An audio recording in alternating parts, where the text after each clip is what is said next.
नहमदुहु व नुसल्ली अला रसूलिहिल करीम अम्मा बाद फ़ाउज़ु बिल्लाहि मिनश शैतानिर रजीम बिस्मिल्लाहिर रहमानिर रहीम।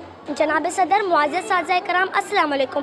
अॼु जे मौज़ू ते मूंखे ॻाल्हाइण जो मौक़ो ॾिनो वियो आहे उहो आहे एकता ॾियारो। मां पंहिंजी तक़रीर जो आगाज़ हिन शेर सां करणु चाहींदसि। तुंहिंजे क़दमनि तां क़ुर्बान थियां ए सिंध अमा ए सिंध अमा, तुंहिंजे पेर पुठीअ तां गोर वञा ए सिंध अमा ए सिंध अमा, तो बुत दरम जा ॿार था तो ॾाहर जा ॾहकार ॾिठा ए सिंध अमा ए सिंध अमा।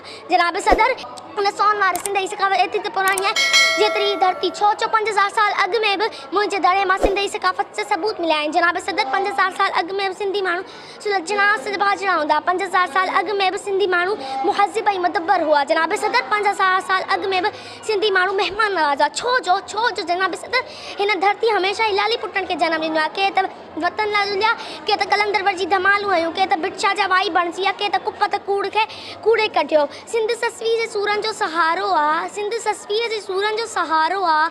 सिंध मायूस मारवी जो मुल्क आहे। भले को बि ॾे सावड़ मिली वञे, सिंधी सभु सभाजड़ा जे जाइ हुजनि, सिंधी सभु सभाजड़ा जे जाइ हुजनि, सदाई मुंहुं सुंधनि अल्लाह अची मुल्क मली रॾे।